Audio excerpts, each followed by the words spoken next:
প্রত্যেকটা আন্দোলন সংগ্রামে আপনারা হয়তো আমাকে দেখেছেন, হয়তো যারা নতুন তারা হয়তো দেখেন নাই, কিন্তু আমি সব সময় চেষ্টা করেছি আনোয়ারা কর্ণফুলী এবং জাতীয় জাতীয় এবং দলীয় যত কর্মসূচি ছিল সবগুলোর মধ্যে আমি অংশগ্রহণ করার জন্য চেষ্টা করেছি।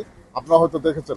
চট্টগ্রাম দক্ষিণ জেলা বিএনপির আহ্বায়ক কমিটির সাবেক সদস্য এবং চট্টগ্রাম 13 সংসদীয় আসনের বিএনপির মনোনয়ন প্রত্যাশী আলহাজ মোস্তাফিজুর রহমানুল্লাহ আনোয়ারা কর্ণফুলীত কর্মরত সাংবাদিকলয় মত বিনিময় সভা অনুষ্ঠিত হয়। জুলাইয়ের 1 তারিখ মঙ্গলবার দুপুরে উপজেলার পার্কি সমুদ্র সৈকতের একটা রেস্টুরেন্টে এই মত বিনিময় সভা অনুষ্ঠিত হয়। আমি এই পর্যায়ে আপনাদেরকে অত্যন্ত গভীর ও শ্রদ্ধার সাথে আপনারা এসেছেন, সেজন্য আমি আন্তরিকভাবে কৃতজ্ঞ এবং অভিনন্দন জানাচ্ছি। মত বিনিময় সভাত রাষ্ট্র মেরামতে বিএনপি ভারপ্রাপ্ত চেয়ারম্যান তারেক রহমানের ঘোষিত 31 দফা বাস্তবায়িত হলে দেশের থানা বৈষম্য থাকতো নয়, রাষ্ট্র সংস্কারের পাশাপাশি জনগণের ভাগ্যের পরিবর্তন হবে বলে মন্তব্য করেছে মোস্তাফিজুর রহমান। চট্টগ্রাম 13 আনোয়ারা কর্ণফুলী এই অঞ্চল শুধু আমার নির্বাচনী এলাকা নয়, এটি আমার ভালোবাসা ও গর্বের জায়গা এবং প্রতিশ্রুতির ভূমি।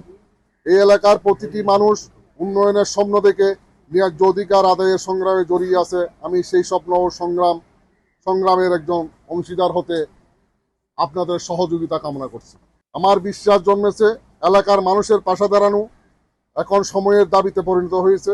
যদি বাংলাদেশ জাতীয়তাবাদী দল বিএনপি আমাকে আগামী জাতীয় সংসদ নির্বাচনে চট্টগ্রাম 13 আনোয়ারা কর্ণফুলীতে যদি নমিনেশন দেয়, আমি এই এলাকার উন্নয়নের জন্য সর্বাত্মকভাবে চেষ্টা করব, অঙ্গীকার করতেছি এবং একটু পিছপা হব না।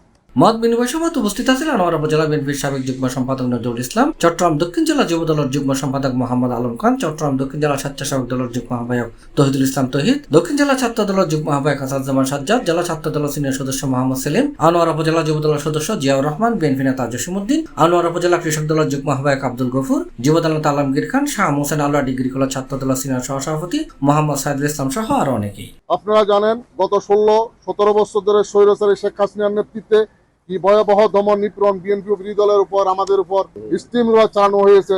মামলা, ঘুম, গ্রেপ্তার, হামলা এসব ছিল আমাদের প্রতিদিনের বাস্তবতা। এই কঠিন সময়ে আমি শুধু দর্শক ছিলাম না, আমি নিজে মাঠে ছিলাম, আন্দোলনের সক্রিয় অংশগ্রহণ করেছিলাম। C+ TV Chittagong.